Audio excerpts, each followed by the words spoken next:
Well, by my reckoning, it's now 4 o'clock. I'm hoping we have some delegates with us already. Good afternoon, everyone. For those of you who've joined us today, thank you very much.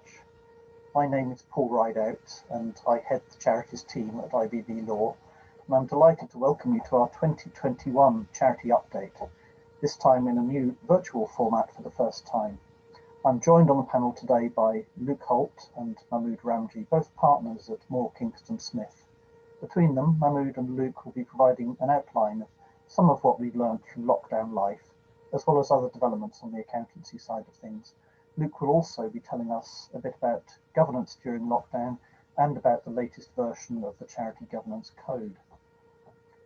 My part of the webinar in a little while will consist largely of a few tasty morsels from what's been quite an interesting year, with some thoughts about what the coming year may hold for us in legal developments. On the housekeeping side, before we get started, if you do have any questions during the course of the presentation, do please type them into the question and answer box in your Zoom control panel, and then between us, we'll have a go at answering them. Depending on timing, we may be able to answer some of these after Luke's presentation, but we should also have some time at the end of the webinar to tackle some of them. If you do decide to submit a question, and I hope you do, please do keep it short and sweet. That will make life a little bit easier for us in terms of handling those questions.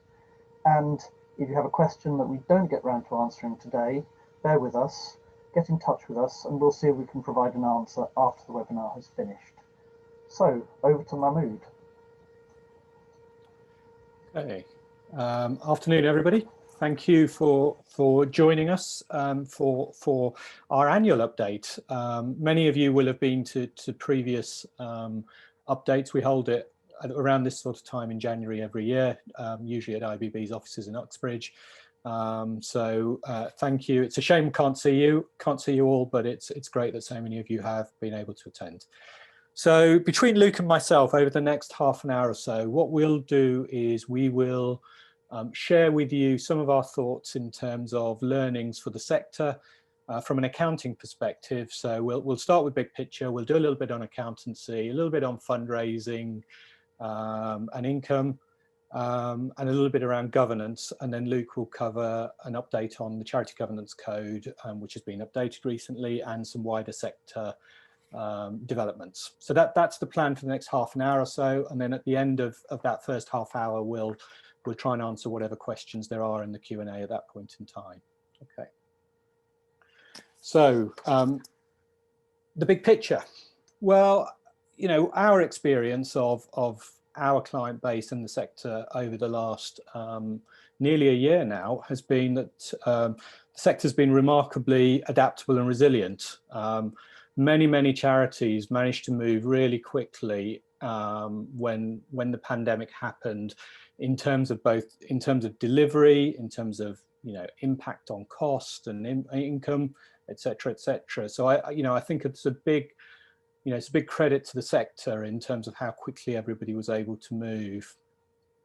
Clearly, one of the big challenges was remote working and the impact that might have on delivery, but also working as teams, and in both for delivery and working as teams, there's been quite a sharp probably impact at the point of lockdown, but then as the year's gone on, the adaptability point has definitely been helpful, and most charities have been able to work out how to move forward. The technology challenges were obviously key initially, and those charities that had been able to invest in IT spend before the pandemic were probably in a better position to sort of pivot over to remote working. But it continues to be a big part of what charities need to be focused on is what sort of investment they need to make in technology, both from a working perspective, but also from a delivery capacity. The other big thing we saw quite a lot were quite a few smaller charities deciding that they didn't want to stay in their leases, where leases they were able to exit from leases they have done, And a number of my clients, a number of our clients have certainly talked about working in a remote way for the longer term. It'd be interesting to see how that settles down once we're out of lockdown and pandemic, etc., and see how many stick to that. But yeah, the changes are going to be long lasting and permanent, we suspect, certainly in terms of IT and leases premises.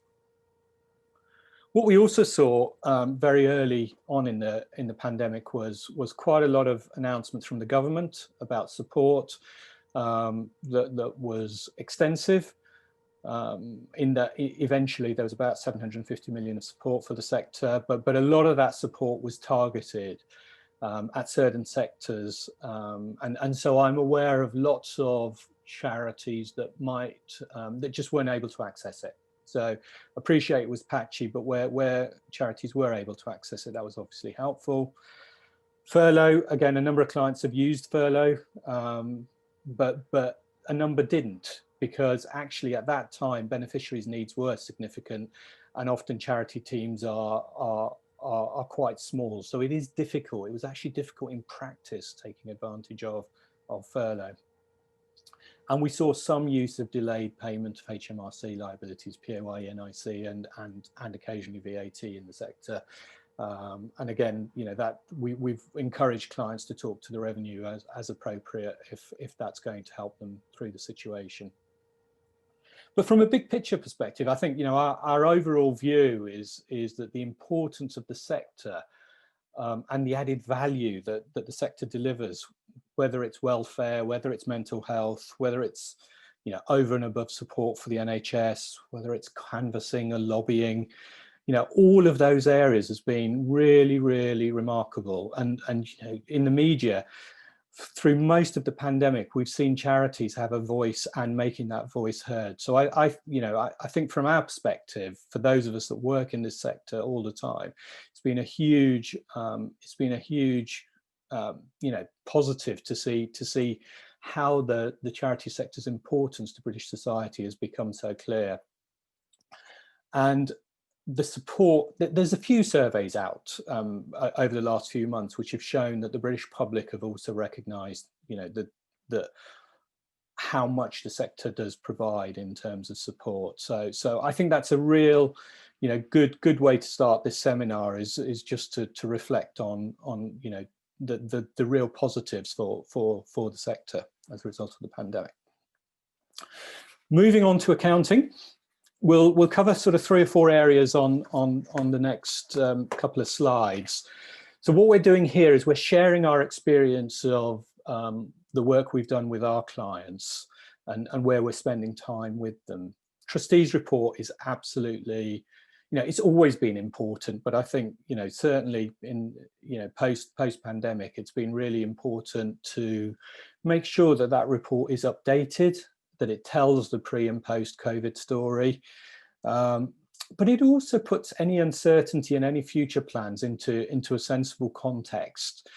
It's very easy to get carried away with the uncertainty, or likewise not to amend the report at all. And I think that a good trustees report gets the context right, not just at the year end, but at the point at which the trustees report is actually being signed off.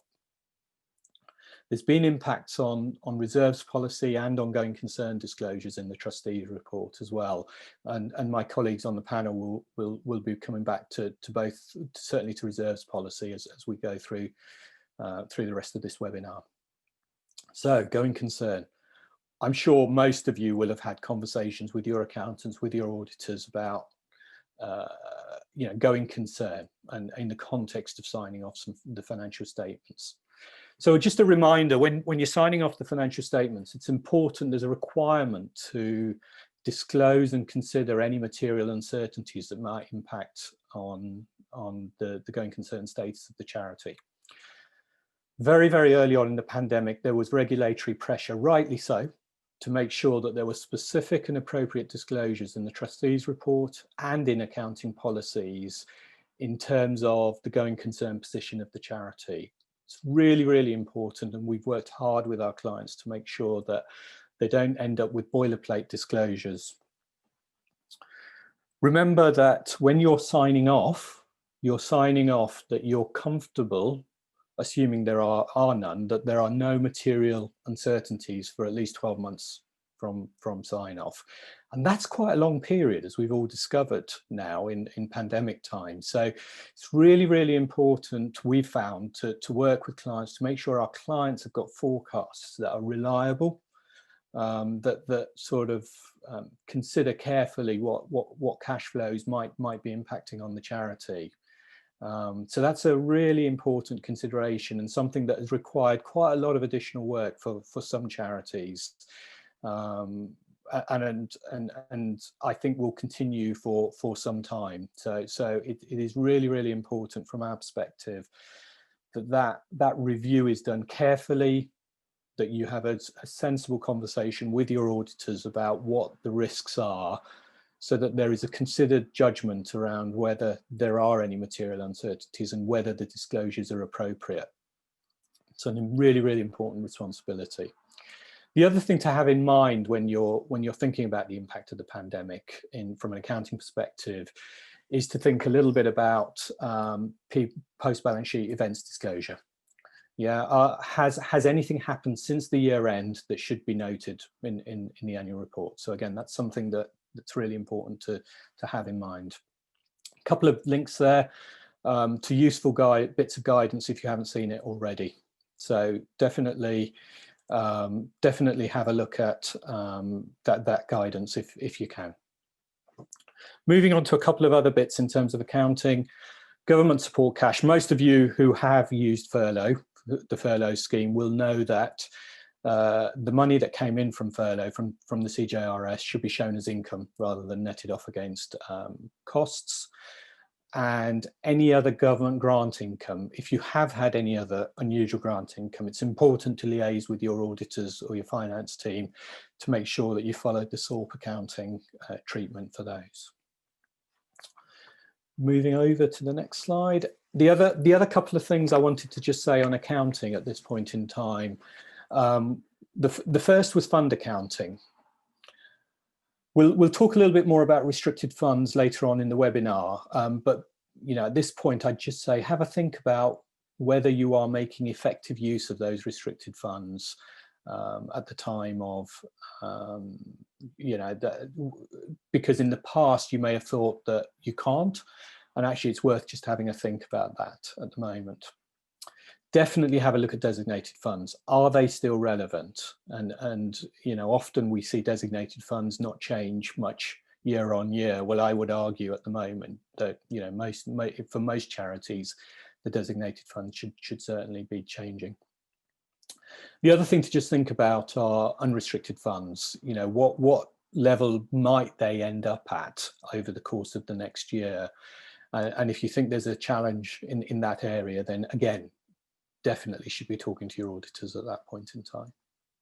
Okay, just a quick headline that we are, there's the potential, there's certainly some talk in the sector of a simplified SORP, probably a couple of years away, but it's something that we'll come back to hopefully at next year's update if there's any movement in this area. But if you want to see an article on that, then there's a good link there to have a quick look at where we think the sector is in respect of the SORP. Moving on to, so one of the teams that the MKS's charity team have is a fundraising and management team, and they've been really, really active since the pandemic started at holding lots of seminars that I'm sure a number of you have been to over the last few months. What we've tried to do here is capture some of the key learnings that those seminars and their work with clients has sort of brought home to us, as we've worked through that. Is the purpose of the charity still clear and relevant given the changing world? Some of you might think, well, yes, it definitely is, but I think it's worth just thinking about what is the purpose of the charity, because and whether the objects reflect that, and if you think there's been a change, then definitely seek some professional advice. We'd be very, very happy to help in that, if that is the situation. Strategy, everybody's strategy must have been amended, either completely binned and renewed or amended. So definitely we would expect most charities to have thought through their strategy. And what we've outlined there are some of the questions that you should be thinking about when looking at the strategy of the charity. Does it meet the objects? Does it meet beneficiaries' needs? Are you clear on beneficiaries' needs? What sort of KPIs and targets are now appropriate given the changing world? And if you haven't previously, then IT and digital strategy should definitely be part of the strategy. So again, those are some of the areas that my colleagues have been working on with clients, helping them as they've developed their strategy. The other part that we've talked a lot to clients about is income. So those charities that are reliant on contract income, well, they've been under pressure for a decade due to austerity anyway, in terms of pressure from local authority funding and government pressure. And the question really, which none of us have a clear answer to yet, is whether there are future risks with local authority or government related funding. But it's certainly something that should be considered when setting the strategy and putting together forecasts. And for those charities that rely on fundraising, again, what we've tried to put here are some questions for you to think about. Does your strategy fit the changing world? Have donors' circumstances and outlook changed? The answer is probably yes, but have you actually thought about that and amended your fundraising approach and strategy as a result of that? We said it before, we'd always say, make a clear case if you are relying on fundraising, and definitely refresh it regularly. And the particular trend we've seen, obviously, is a bit of a diversification for some charities that were very reliant on big ticket items. London Marathon's a great typical example of sort of big ticket items that some charities have been reliant on. But given that many charities were reliant on what was previously a robust income stream, then there's definitely a need to have a look at your approach. And if you do need some help in that area, then do get in touch, and we'll get our colleagues to certainly have an initial conversation with any of you who feel that you could do with some help. At that point, I'll hand over to Luke, who's going to carry on with learnings from lockdown in respect to governance. Mahmood, thank you very much, and a very good afternoon to everyone, and a warm welcome from me to the annual IBB and more Kingston Smith charity sector updates. I echo Paul and Mahmood's comments at the outset. Very odd to not have you all in a room. We've all got very used to these webinars, Zoom, Teams meetings, but during this session in particular, every year we do bounce off each other, and there's often quite a few questions. So I'll reiterate a couple of things that Paul said at the outset around using us to ask those questions, and we'll be stopping at 2 periods during the next hour or so to speak about those. As Mahmood said at the outset, I'm going to cover 3 areas. One is a touch on the slide that you can see in front of you, picking up on governance, and actually what did we see at the outset? How's governance in the charity sector kind of developed during the past 12 months of the pandemic, and what do we think for the future? I'm then going to touch on the Charity Governance Code. It was out at consultation at the back end of 2020. We actually ended up with a new version, one with a tweak and one with a complete rewrite to 2 of the principles. So touching on that. And then finally, a little bit of a whistle-stop tour, given the time that we've probably got, around some other areas that you might be thinking about of sector updates and horizon scanning. So into the detail then, you can see the points there around learnings from lockdown and governance.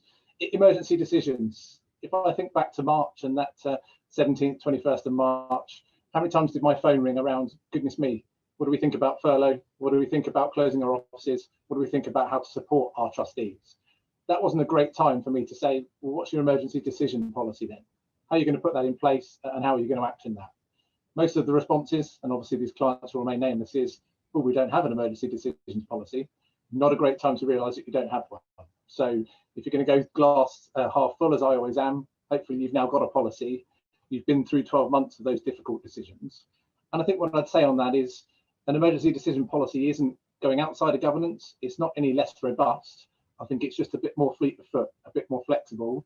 And maybe if you have it going through subcommittees or management before it comes to the board, it's skipping those steps. It's still having enough review of that policy but it's being able to act very quickly around a global pandemic. Hopefully we never get here again, but that emergency decision for something that might happen in the future. Level of trustee involvement. I echo what Mahmood has said around involvement from management, working crazy hours to deliver to your beneficiaries, but also trustees. I've had conversations with not enormous trustee charities where they're having weekly meetings. They've built up a working group to talk about what's been affecting them from COVID and the pandemic one week to the next. That's brilliant. Great involvement from the trustees. At the end of the day, they're the decision makers. Just be careful on that strategic and operational line. Those of you who've been to the annual IBB and MKS update, you've heard me talk about that strategic and operational and that dotted line between the two. I think we're probably, fingers crossed, moving into what the future looks like. And I've had questions from people around, it's great having the trustees every week, but we all know that's not sustainable. That's not going to be the governance model going forward. And there's been a lot of discussion around the meetings that we're having now, this webinar, the Zoom meetings that I've had throughout the day and throughout the week. My personal opinion is, I think a hybrid model of having some people on screen and some in a room, it can work. It's not the best governance structure. So I think what a lot of clients are looking at is having some meetings in person when lockdown allows, and having some meetings that are completely virtual. That allows access to more people, access to a wider pool of trustees, but also just brings you back into the good governance model. Delegated authority, that is what you delegate down from trustees to your committees if you have it, and likewise from trustees or committees down into management. I think again, looking back to the March lockdown, trustees suddenly realised that an hour or a 2 hour meeting, they had 20, 30, 40 points on the agenda. That just wasn't sustainable. So a good delegated authority model would say, this doesn't need to be done now, or this can be dealt with by a subcommittee, or we can feed that down into management. So again, hopefully at the end of this journey, think about how workable is that going forward? Does it represent a better governance model? A delegated authority is a core document for any governance framework. Risk profile and appetite, goodness me, where do I start from that? I've had trustees say to me, well, we didn't need to have a risk register, did we? COVID was never on it. I might as well just pick it up and screw it and put it in the bin. I'm not sure I'd quite go that far. I don't think anyone had the global pandemic. Maybe Bill Gates had it on his risk register. But going forward, it's about that risk model and thinking about how did you react to it. I think the core pieces around a risk profile and a risk model still work. So who owns risk? Be careful that you know where that sits within the charity. Do you have different risk registers that sit at different levels, or is it all at board? Timely review of that risk register, and I would never say that it's all of the risk register every time. You're going to end up spending hours and hours on that. The deep dive into a couple of risks. What controls do we have? The comfort blanket feeling of, does that feel appropriate? And then documented policies of the risk management framework. I put on the slide there, risk appetite. That's important. The Charity Governance Code talks around being averse to risk, being a risk in itself. So actually understanding, are you going into a new area, or are you comfortable with how the charity is acting in this area? Risk appetite is an important conversation. Mahmood mentioned about reserves policy, and again, I think there's a positive here. If you've been in the sector as long as the three of us, you will have seen those headlines around how dare X and Y charity have enormous reserves. They should be spending it on their beneficiaries, and they should be thinking about that going forward. The conversations we've been having with our clients is they've known what CC19 meant around reserves policies. They've built up those reserves, and actually that rainy day that they were putting those reserves in place for is here. And actually it's probably lasted 12 months and is continuing to last. So what's the direction of travel in the future? I think potentially moving to a bit more of a risk-based process, certainly a bit more of maybe our reserves level needs to be higher, and tying in with something Mahmood said there about diversification and fundraising going forward. Actually, how are you going to build up those unrestricted reserves if you have actually dipped into that pot? I'd love to give you all the definitive answers. I think that final bullet point there around diversification is the important one. I know it's easy for Mahmood and I to say it, actually thinking about spreading out your income streams or spreading out where you might actually apply your income. It is going to be important for the future. I'm not going to cover this slide in detail, but remember this is both recorded and we'll share the slides afterwards. But there's an enormous amount out there from our COVID hub there at the front through to the guidance from the Charity Commission and fingers crossed reopening guidance from ISCA. So I'll dive on relatively quickly from that, but a number of really helpful links through there. Now, again, those of you who've heard me speak for the past 3, if not 4 years at the annual update will know that I'm not only an audit partner, but I also head up the governance team at Moore Kingston Smith. Charity Governance Code there, you can see the kind of house framework on the right-hand side. And actually, during 2020, it went out to consultation, and it went out to consultation in two areas. One was around integrity, and the drive for that was the issues that we'd had in safeguarding. You may remember the Rnib case that the Charity Commission looked at and actually said there were some safeguarding failures there that were pretty strong, and they issued some guidance to a number of service charities. And then the other area was around diversity, and just an understanding that potentially that had moved on since 2017 as well.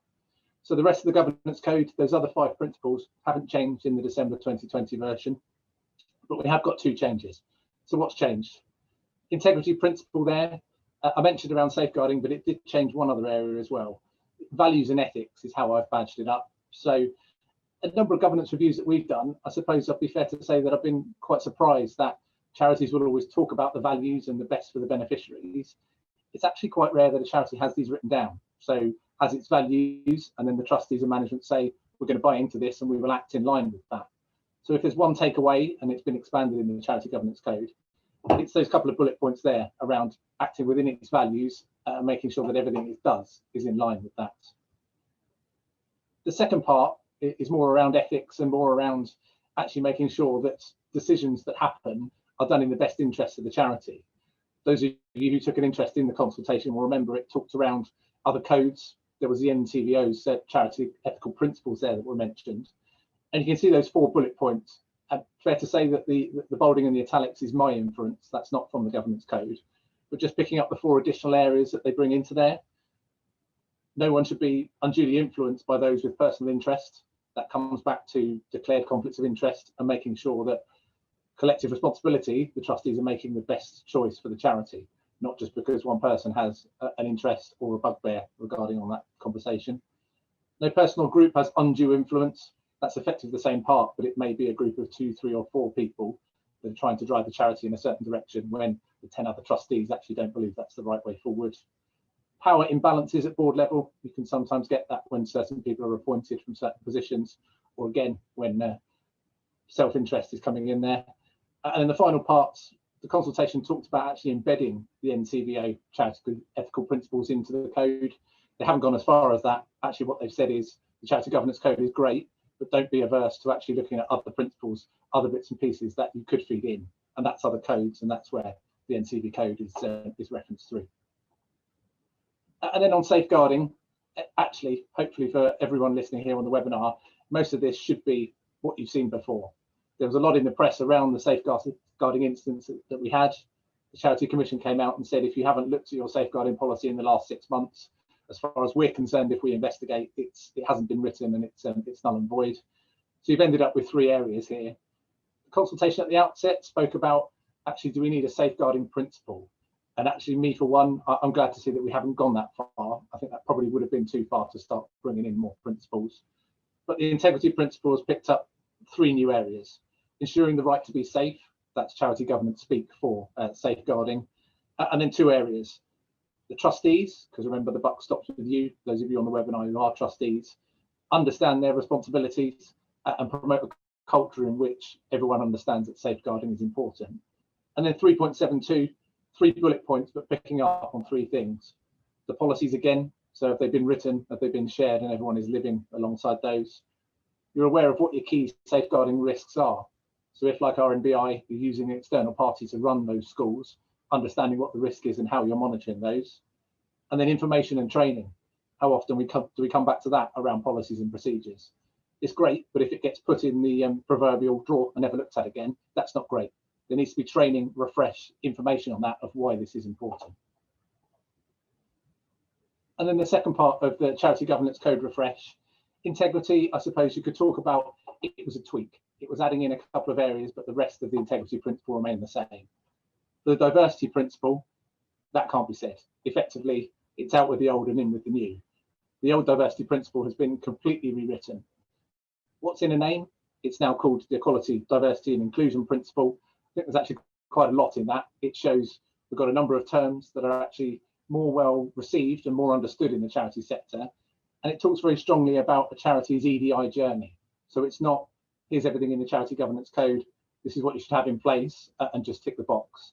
It's about understanding that as much as a charity might want to improve its EDI, it's a journey. You may be at the start, you may be partway through, but it's actually aspirational in a large effect of this. And I think it's those 4 bullet points there, 1, 2, 3, and 4 at the bottom of the slide, that are important. The old diversity principle within the Charity Governance Code, it reflected a bit more on internally. Why are you thinking about diversity? What does that really mean for your charity? Is it diversity of thought? Is it diversity elsewhere? What the code now says is internally is great, and think about that for the best decisions, but actually sing it from high heaven if you wish to, put it into your trustees report, talk about your journey, and actually be transparent. One good example that I've seen recently, all right, it's a larger charity, but I look after a lot of NHS charities. Guys in St Thomas Charity signed their accounts a couple of months back, so in the public domain. They've got 4 pages of a journey around their ED&I policies. They've used some framework from the Association of Charitable Foundations, but I, for one, and I read a lot of accounts every year, I thought it was a really, really brilliant overview. So I'll share that in the webinar links afterwards. And it's pages 40 to 43 of that document that, okay, it's a larger charity, but it just gives you an indication of where you could get to, and aspirations are always a positive.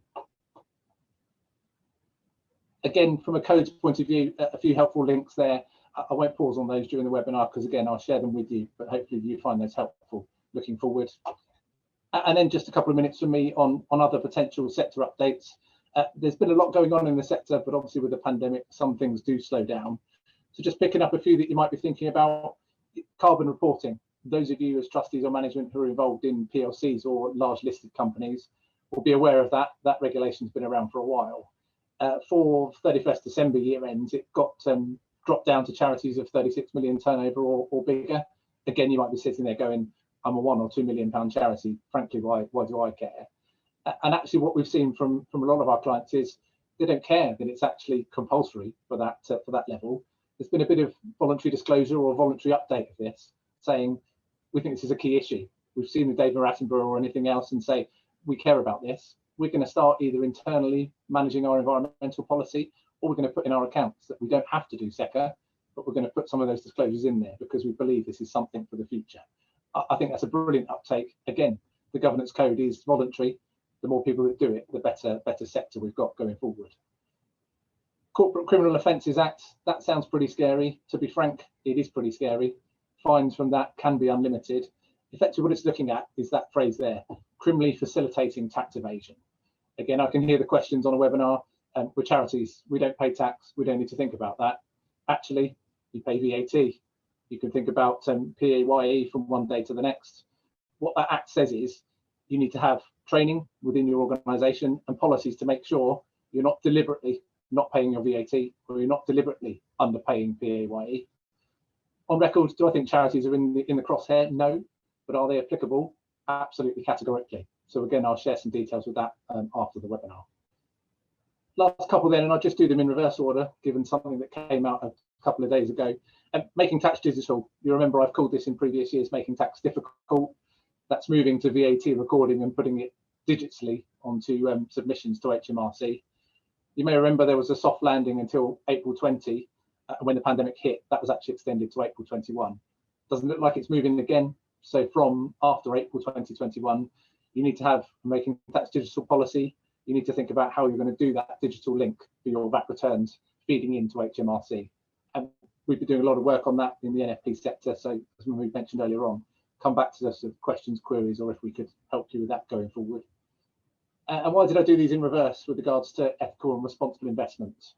That's been bubbling under for a number of years. Those of you involved in housing associations, you've got ESG reporting about how investments pick together. And the Charity Commission had been asking a few people around, what do you think around RCC on investments? What do you think about how we're going to invest in this going forward? And if you've seen in the sector press, I think it was yesterday morning, they released that actually the CC around this is actually going out with consultation. The link's there for you to click through. What it pretty much gives as a praisey is they feel that talking to trustees, there's a bit of a mismatch between investing to get a financial return and invest that in my beneficiaries, or ethical and responsible investment. Do I carve out certain types of investment? Do I think about social or mixed motive investment? And hopefully, this is long overdue, in my opinion. Bringing that all together will give us some more definitive guidance on actually how we can do this going forward, and actually how investment within the charity sector is much better and much stronger. Thanks, Luke. There we go, question slide. So when you get these slides, they've got contact details for Luke and myself, so do feel free to get in touch with us afterwards. What we'll try and do over the next 5 minutes or so is answer some of the questions that have come up, and then towards the end of the webinar, we'll try and pick up some of the others. So one of the questions that's come up is in respect of the point about uncertainty. And the question says, I'm quite interested in the point about uncertainty, as I would say that uncertainty is an ongoing issue, pandemic or not, with the charity's financial security.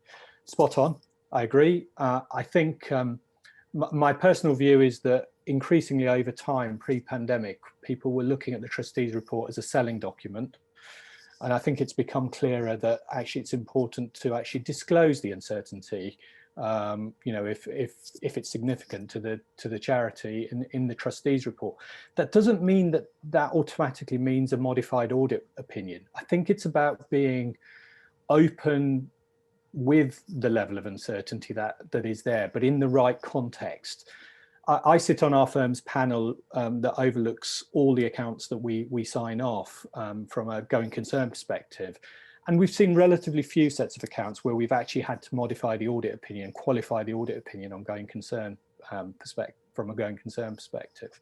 So it's not about necessarily not being able to form a judgment, but I think it's seeing that uncertainty in the right context. So that's why forecasts are important. And then making sure that the disclosure is appropriate in the trustees report. And that's what we're certainly helping our clients with. Individual situations will be different, and we'd obviously absolutely be happy to talk to anyone about individual situations. One of the other questions, and I will invite my fellow panelists to add to anything I say here, has been around the use of funds, designated funds and restricted funds. I suppose the points I would make here, and I'll try and answer those questions, is on designated funds, the issue is really, do you need those funds designated in the way that they were previously? Does it still make sense to do that? Or would it make much more sense to say, actually, we'd set aside some money to perhaps do an IT transformation, for instance, and actually a lot of that's been done now, so we don't need that designated fund anymore, and actually that then just becomes normal unrestricted reserves. I think what we're saying to clients is think hard about those and be brave if those designated funds are not really appropriate. The harder question that one or two of you have asked is actually the use of restricted funds. And it's only hard because it's difficult to give a blanket response to those questions without knowing the individual situation. But I think what we're beginning to talk to clients about, and it didn't happen early on in the pandemic, but we're certainly thinking about it much more as we approach the March 21 year ends, is actually saying, let's look at the conditions that attach to those restricted funds. And do they then allow us to perhaps use those restricted funds in a slightly different way? And that's for charities to do that, but clearly, you know, your auditors and your accountants are there to help on with regard to that. So I don't know if Luke or Paul, you wanted to add anything on restricted funds before we go to one or two of the other questions. I think if I could just chip in, sorry, if I could just chip in on the just very briefly on the legal aspect. It's worth remembering that it's not just a matter of looking closely at what the restrictions, what the conditions are on which you hold these funds, but also what scope there is for modifying those. There are measures, there are procedures that you can follow under the Charities Act to modify the purposes for which certain restricted funds are held. There is also the option, if you don't qualify to use those particular provisions in the Charities Act, if necessary, to go to the Charity Commission and say, look, the purpose for which we hold this fund is no longer the best way of achieving the original intention behind those restrictions. Can you help us to free that up and effectively put that money to better use now? Absolutely. Luke? I was hoping Paul was going to pick up on the more legal part of that, but I think actually the Commission has been more open to that, and we've had a number of charities, either actually pre-pandemic and during the pandemic, where they've approached the Commission to cover exactly what Paul has just said, and have been able to be successful to either merge funds or actually de-restrict them completely. That's the kind of harder process, and no disrespect, Paul. The softer one that actually has been also successful during lockdown is talking to your funders. Actually, a number of our charities have gone, it's been restricted funds for years. Actually, open communication. Things are struggling, we need reserves, we need to think about unrestricted reserves. I was quite surprised again in the outset of the number of funders that came back and said, okay, just for this period, or okay, we'll de-restrict a certain percentage of this going forward. And whether it's reserves that you already had or it's funds we've given it this year, that has actually in some positions been the difference between night and day for those unrestricted funds. So a couple of things to think about, and I think it's not just during pandemic, those are actually very good housekeeping governance pieces to think about going forward. You don't want those restricted funds just sitting there, okay, gathering interest, but not actually expending them against the charitable activities of the charity. Thanks, Luke. Interesting question. Our experience for virtual meetings has been challenges of trustees with different levels of expertise and access to technology. Is this a common set of challenges? Yes, I think it is. I think a majority of certainly of the clients that I'm working with have managed to overcome those eventually. And I think that's what we're finding with virtual meetings. So that would be my response to that particular question. Really good question. I think two other things to add to that.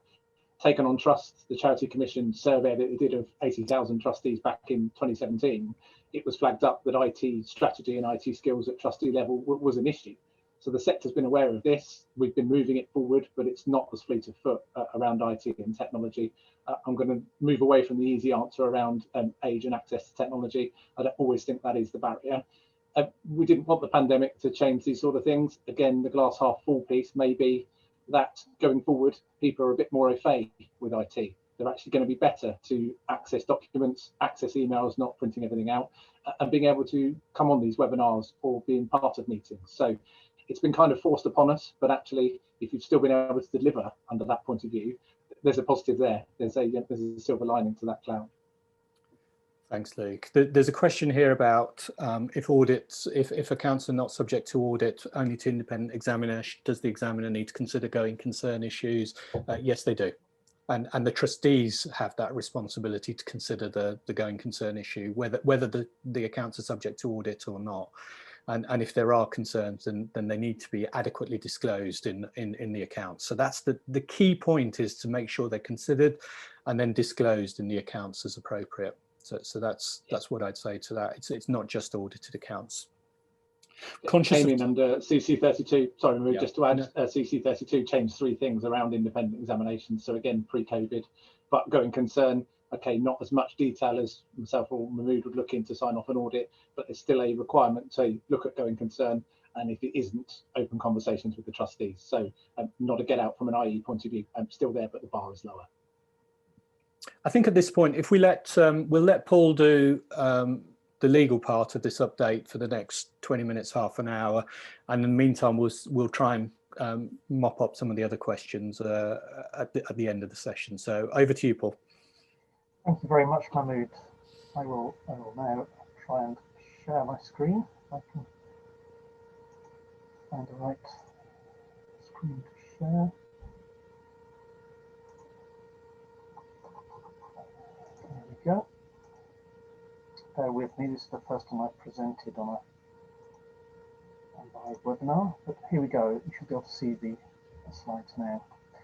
So this is the really exciting bit. I mean, I learned a lot from what Luke and Mahmood were saying, both in my capacity as an advisor to charities, but also in my own capacity as a charity trustee. So actually, thank you very much, both. That was good.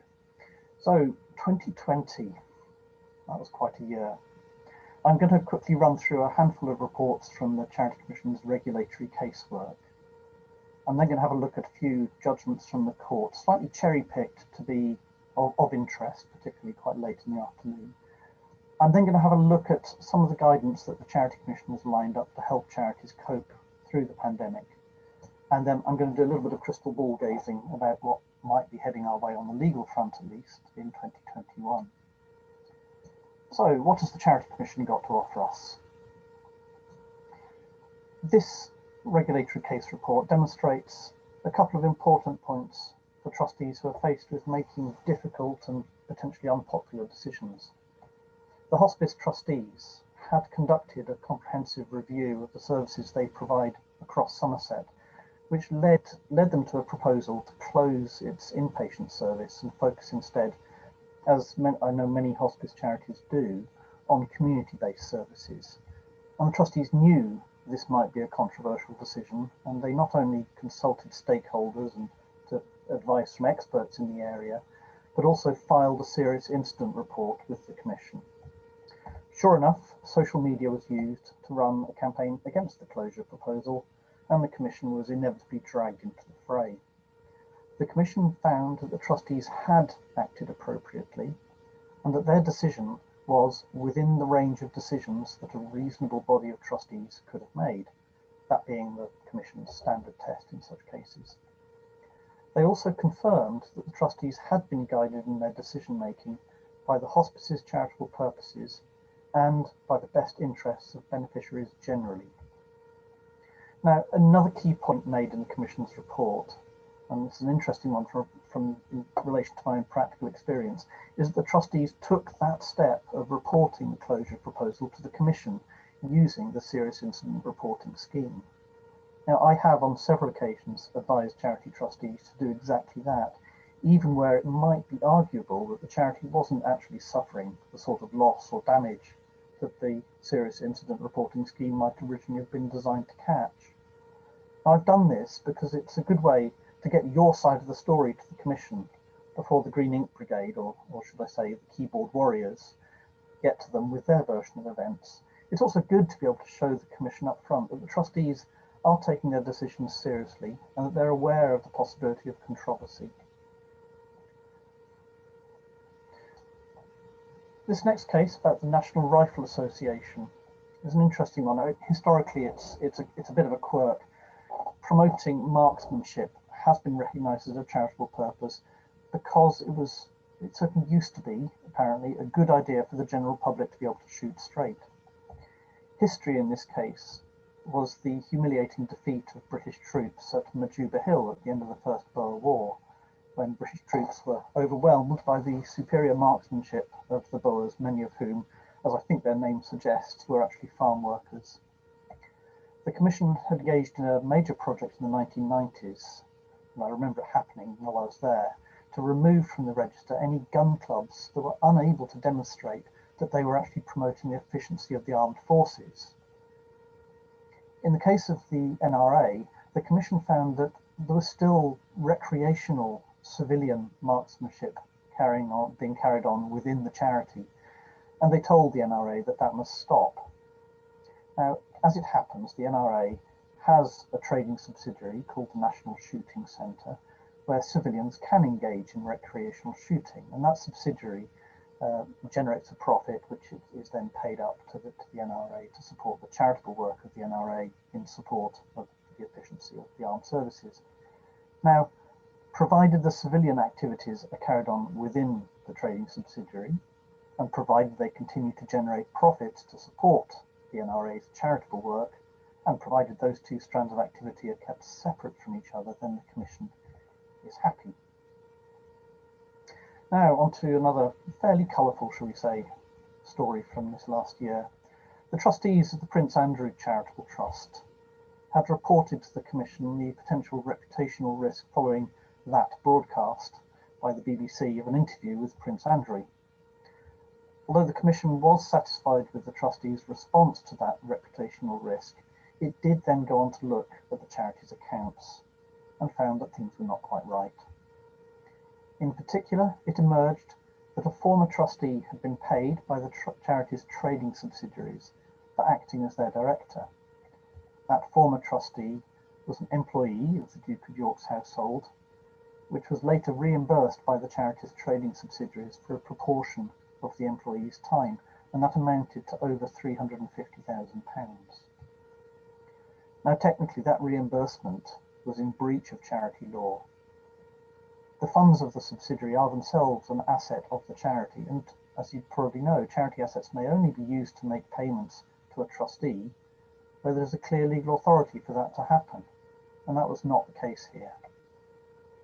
The Commission found that the conflicts of interest arising from these payments were not adequately managed by the trustees, and that the trustees were unable to demonstrate that the payments represented value for money. Now, the Duke of York's household has now repaid the money in question, and the trustees are, perhaps not surprisingly in the circumstances, proposing to dissolve the charity and hand its remaining funds over to other charities. But one interesting aspect of the Commission's report I wanted to mention was that it mentions the presence of a lawyer on the Board of Trustees, funnily enough, a lawyer for whom I've worked in the past. And it suggests that even if he wasn't a specialist in charity law, his presence on the Board of Trustees meant that the trustees generally could have been expected to know how to comply with charity law. So I think the lesson from that is think very carefully before you ask a lawyer to become a trustee of your charity. The Commission may suddenly expect you to become experts in charity law by osmosis. And on to the case of the Rnib, which Luke mentioned earlier in relation to safeguarding and its link with governance.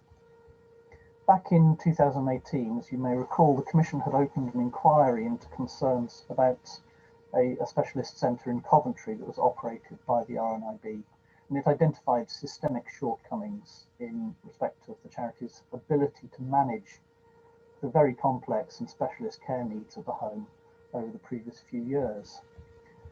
And the Commission said that those shortcomings had put some beneficiaries at undue risk of harm, and it was found that, in fact, some beneficiaries had suffered actual harm or distress.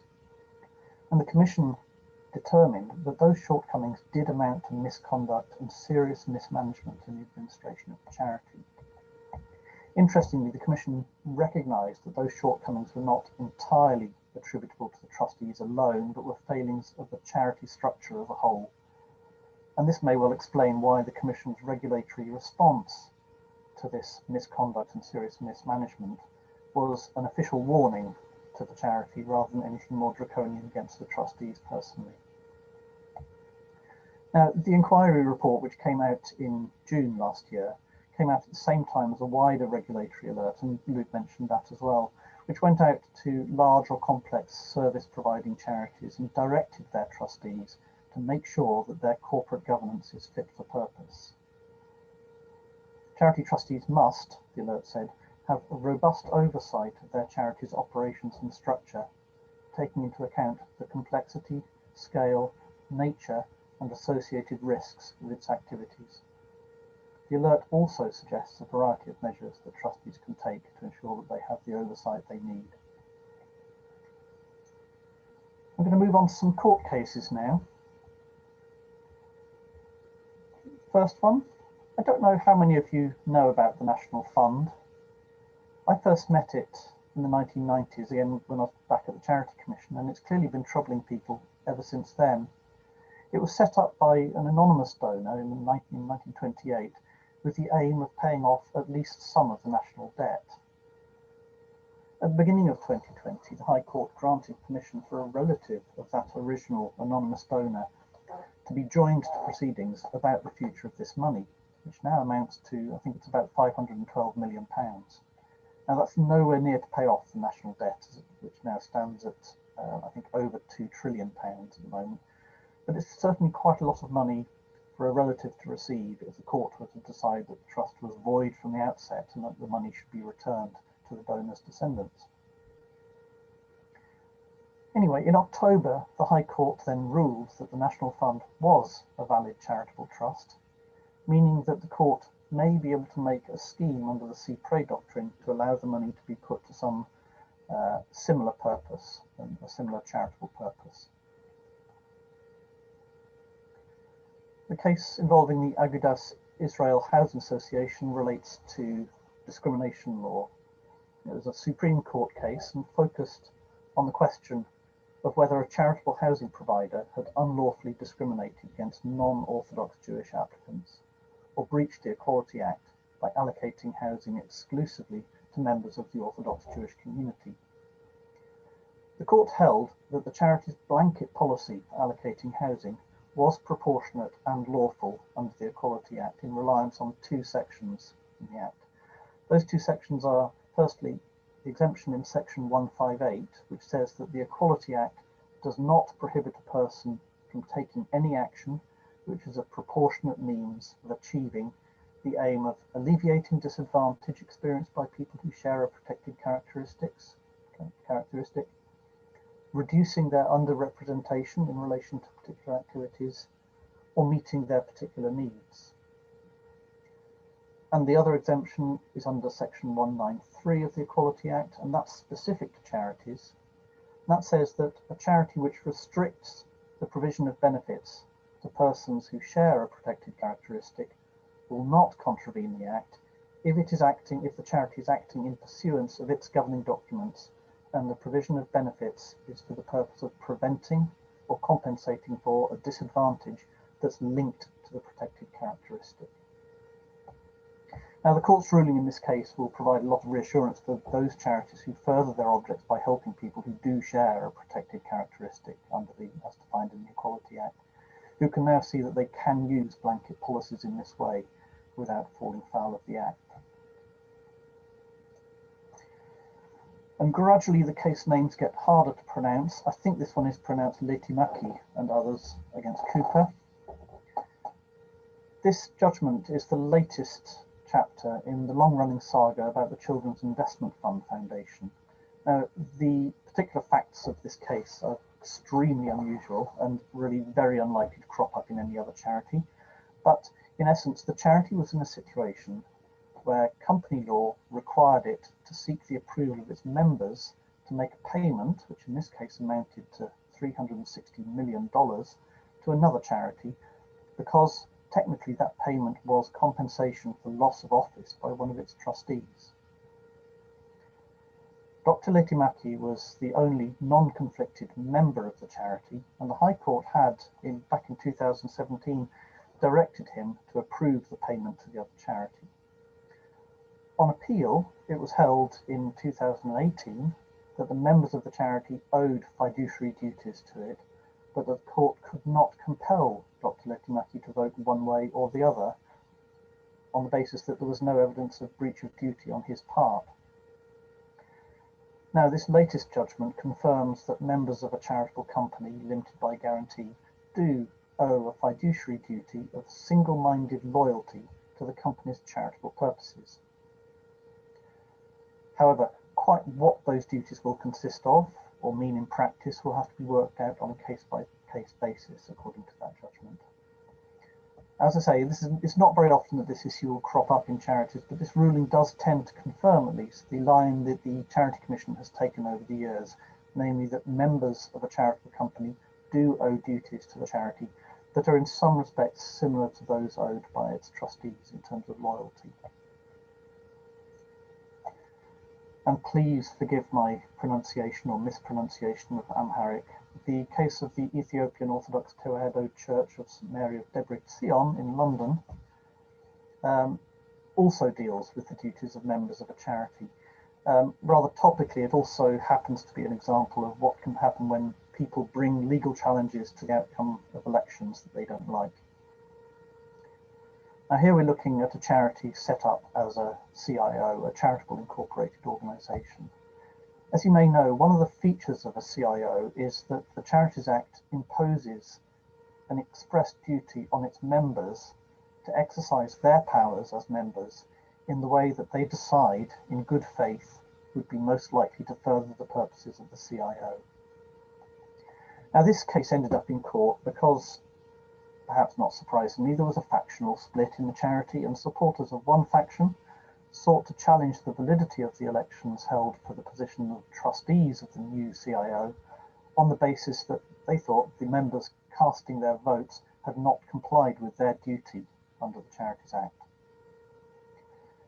Now the court could not in this case see enough evidence to conclude that members had voted out of blind obedience to one faction or the other, and without consideration of what would best further the charity's purposes. And it confirmed that the duty in the Charities Act is a subjective one, and they refused to overturn the election result. Moving on to one of the storm clouds on the horizon, well, it's been with us for nearly a year now. One of the topics I'm sure you're expecting to hear about today is, of course, COVID-19. I thought it might be helpful to flag up, I mean, not to offer anything particularly novel or groundbreaking, but to flag up some of the legal and regulatory measures that have been taken to help charities cope with the pandemic, as well as some of the guidance that the Charity Commission has provided. And one of Luke's earlier slides included a quick shot on the right-hand side of the front page of the Commission's guidance, which is growing month by month, and it's actually quite a good package of topics of guidance. The first point under this heading I wanted to address was the way in which the various lockdown rules and restrictions that we faced will have prevented many charity meetings from happening. But I understand that even the current fairly restrictive rules do permit trustee or members' meetings to be held in person if this is necessary to provide voluntary or charitable services. And if your charity is a company or a CIO, then AGMs and other members' meetings can be held online, even if that's not expressly authorised in the Articles or Constitution. That was a measure brought in under the Corporate Insolvency and Governance Act 2020, and that applies until the 30th of March 2021, and I guess under current circumstances it's pretty likely that will be extended further. Other types of charity may need to check whether their governing document allows them to hold meetings online or by telephone, or they might consider amending their constitution so that it does allow that to happen. Now, the Commission recognises that virtual meetings won't work in all cases, and accept that trustees may sometimes have to cancel or postpone AGMs and other critical meetings. Now, where that is not something that the charity's existing rules cater for, the Commission suggests that trustees should simply make a record of their reasons for cancelling or postponing the meeting. And you were promised another mention of reserves and restricted funds. The Commission has flagged up the pandemic may be exactly the sort of rainy day for which charities hold reserves, and has also reminded trustees of what scope there is in the existing law to release funds from any restrictions to which they are subject. And I mentioned earlier the provisions in the Charities Act, which would allow you to modify the purposes for which restricted funds are held, and also, subject to certain conditions, to release permanently endowed funds so that it can be spent as if it were income. But essentially there are no actual changes to law in that area. Now, for some charities who may, as again Luke mentioned earlier on, who may have been worried about justifying the levels of reserves they held, the current situation will of course have provided that justification. For others, I'm afraid the pandemic may have highlighted the importance of thinking ahead about what sort of financial resilience a charity needs. And for many charities, of course, there will then be the question of how to get those reserves back up to a prudent level, and whether the charity's expenditure plans over the next few years need to be carefully tailored to allow some funds to be set aside as a reserve to face future challenges. I've already mentioned the Corporate Insolvency and Governance Act 2020 in relation to meetings. It does contain some other provisions that may be helpful for charities facing a financial squeeze. I'll just very quickly mention these. It provides for moratoriums which offer companies and CIOs some breathing space from debt enforcement action so that they can explore options for rescue or restructure. It also prohibits the use of termination clauses in supply contracts that would normally have allowed a supplier to terminate if the other party was in financial trouble. So in theory, that should make it easier for many companies and CIOs to carry on operating through the pandemic. However, small suppliers are exempted from that measure, at least until the 30th of March this year, so they're able to protect their business if necessary and to terminate those supply contracts. The Act also provides for the temporary suspension of the provisions about wrongful trading, which will allow company directors and trustees of CIOs to continue operating a charity through the emergency without the threat of personal liability for wrongful trading. And the Act also includes a temporary suspension of the use of statutory demands and a restriction on the use of winding up petitions, where a company or CIO cannot pay its bills due to the coronavirus emergency. I also wanted to say something about serious incident reporting, because the Commission's expanded its guidance on this, about what should and should not be reported to them. Now, the key changes to that guidance that I'd like to draw to your attention are that, firstly, having to close premises or shut down services because of government regulations and restrictions is not in itself a serious incident that needs to be reported to the Commission. And the other one was normally any loss, apart from one involving a crime, that amounts to over £25,000 or 20% of the charity's income would need to be reported. However, the Commission is now saying that these thresholds do not apply in relation to losses caused by the pandemic. Some charities have had to consider whether they need to offer discounts or refunds where the pandemic has prevented from delivering their usual paid-for services. We've seen this particularly in the education sector, and we've advised clients on their obligations to provide refunds or otherwise. Now, there may be an obligation under general consumer law or under the terms and conditions of people's contracts with the charity, but do also look out for whether the contract includes certain clauses. These are typically called force majeure clauses that have the effect of limiting a party's liability for a failure to deliver services where that failure is caused by circumstances beyond its control. But if trustees do find themselves wanting to offer discounts or refunds, and they're satisfied that that is in the charity's best interests, remember that this can be done without having to get clearance from the Charity Commission. And the Commission is quite clear that there's a distinction between that sort of decision about what's in the charity's best interests and the sort of ex gratia moral obligation situation where you would need to go to the Charity Commission. So don't feel you have to go running off to the Charity Commission for permission.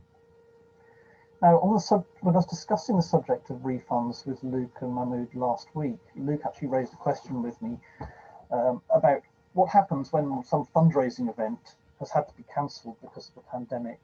So, for example, if I've collected sponsorship for, I don't know, a Bradford to Berlin bike ride in aid of my favourite, let's say, retired Greyhound sanctuary, and the ride cannot go ahead, am I obliged to return money to the people who kindly sponsored me? Well, my view as a lawyer is that any donations I have collected are donations, and they are non-returnable.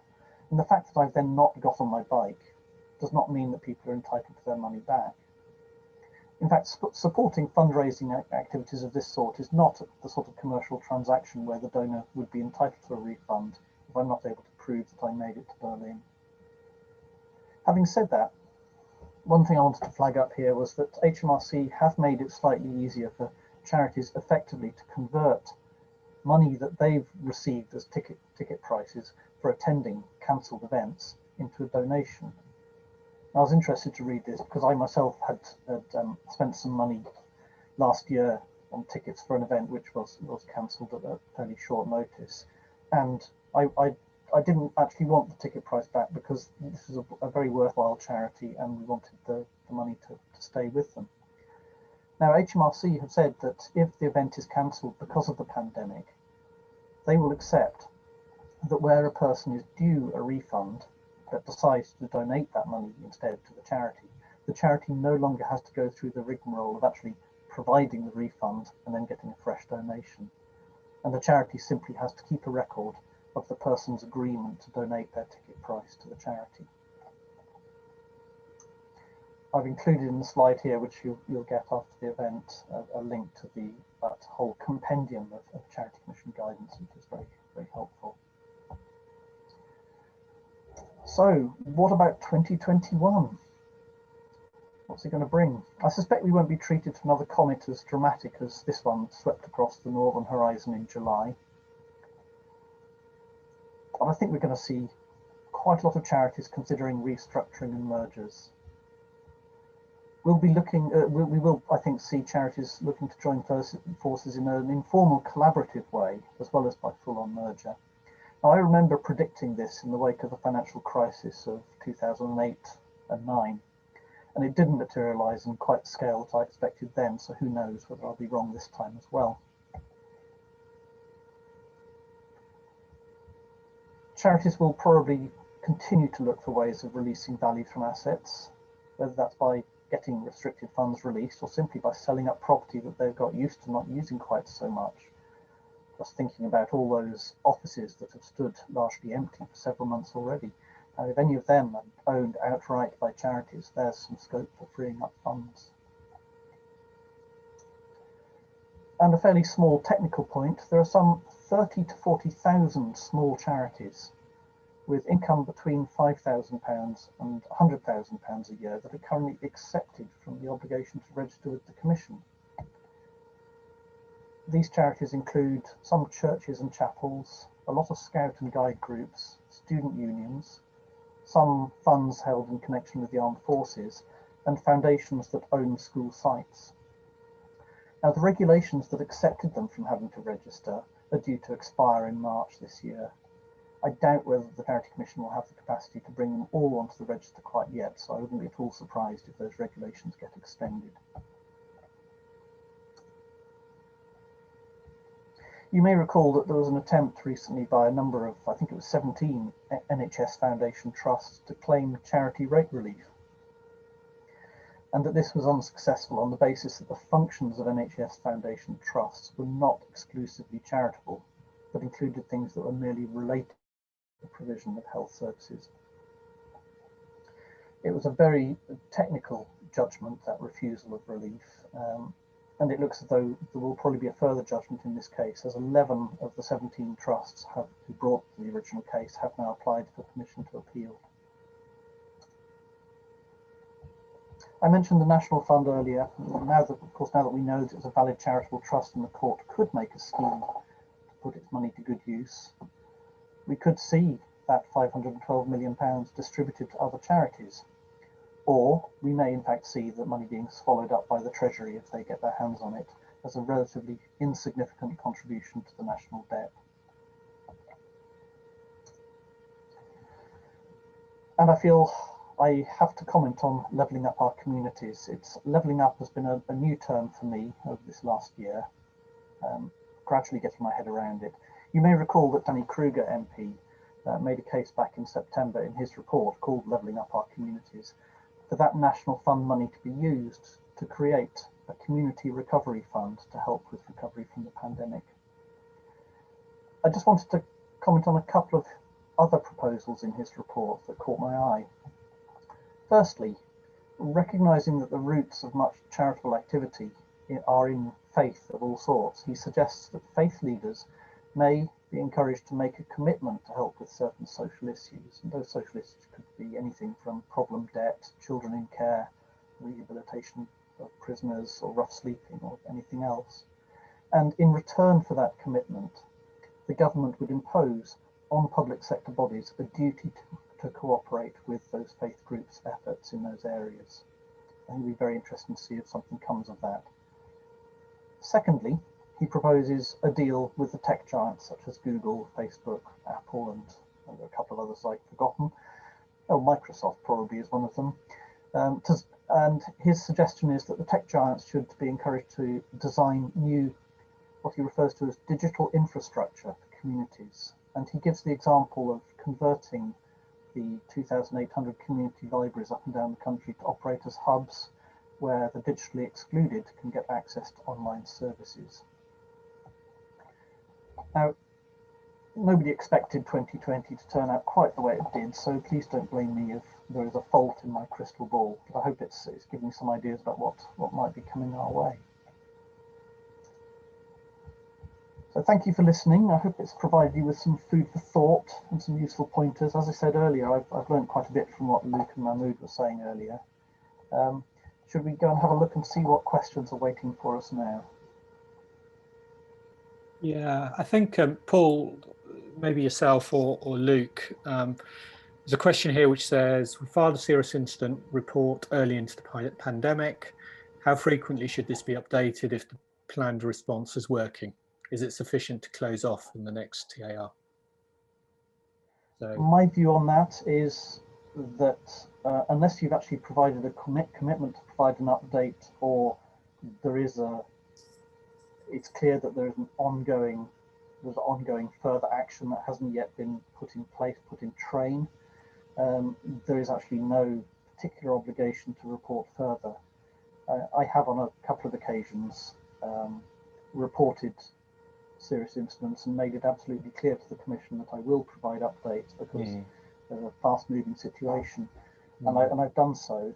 But in other cases, particularly given that you can wait months for any sort of response from the Commission, and quite often that response is to say thank you for letting us know, I wouldn't agonise too much about follow-up reports unless, as I say, you've made that commitment to do so.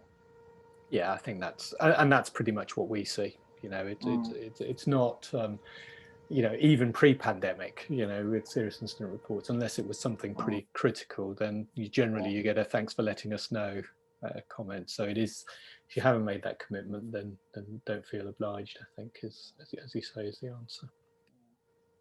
Another question we've had, and I don't know the answer to this, so we might have to go back unless Luke knows it, is where a refunded fee is converted to a donation, will the charity be able to claim gift aid on that donation?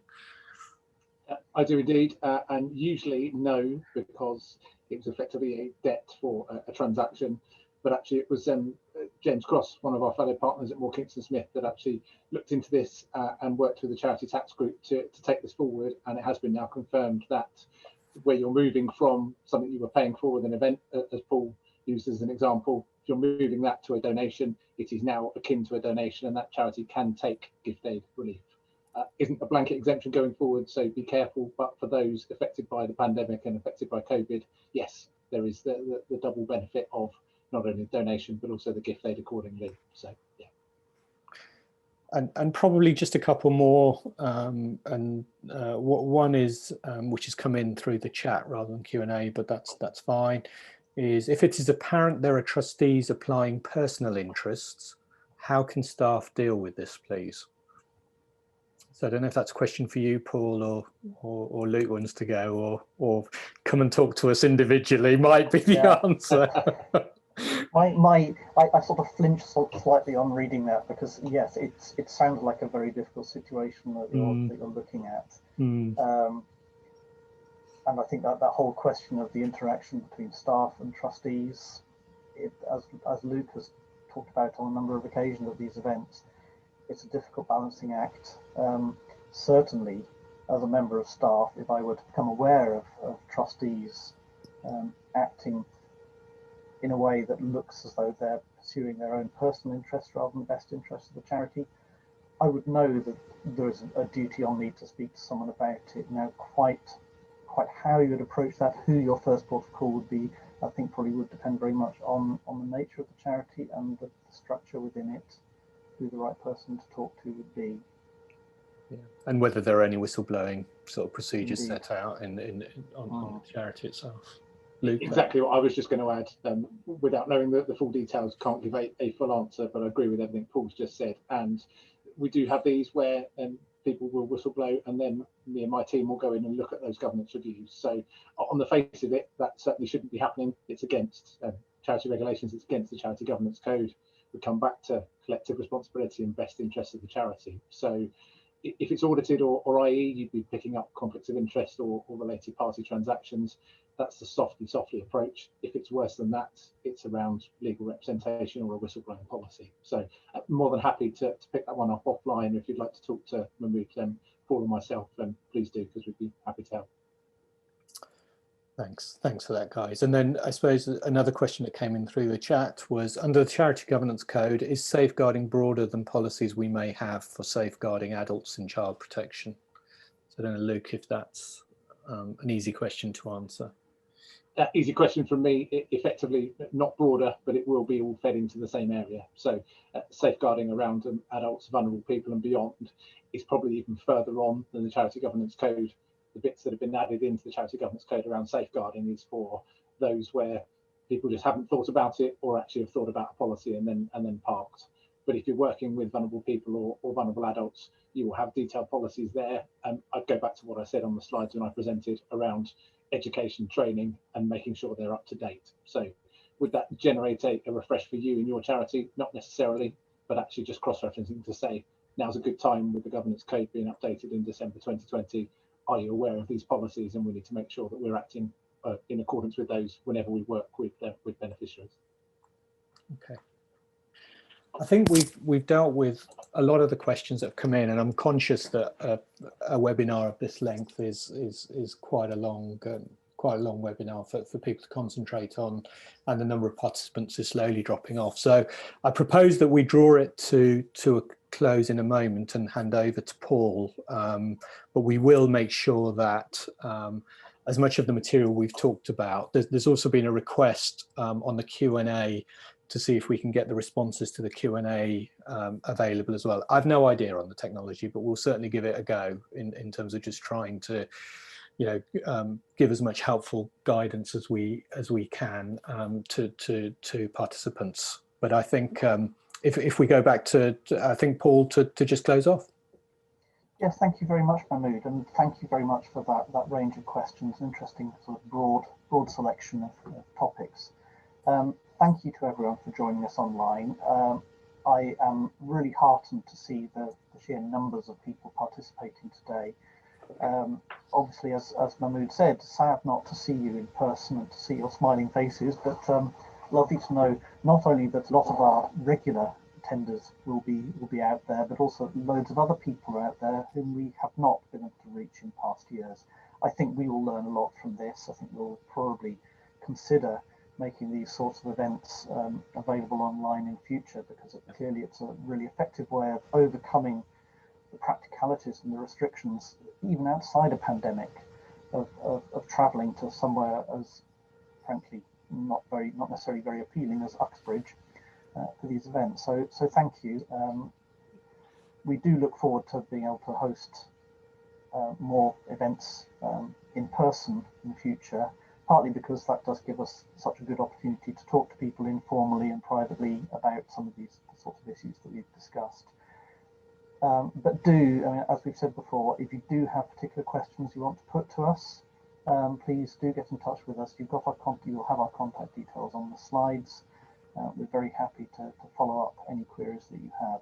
And I'd really just like to finish off by offering my heartfelt thanks to colleagues at Kingston Smith for enabling the technology to work so smoothly. You would, judging by how calm and collected I may seem now, you wouldn't recognise the distraught state I was in on Friday when the technology seemed to be conspiring against me. But with help from folk at Kingston Smith, that's all seemed to have got itself sorted out. So thank you very much again for attending, and hope to see some of you at events in person in future, or hope that you may be able to join us at future online events. So thank you very much, everyone.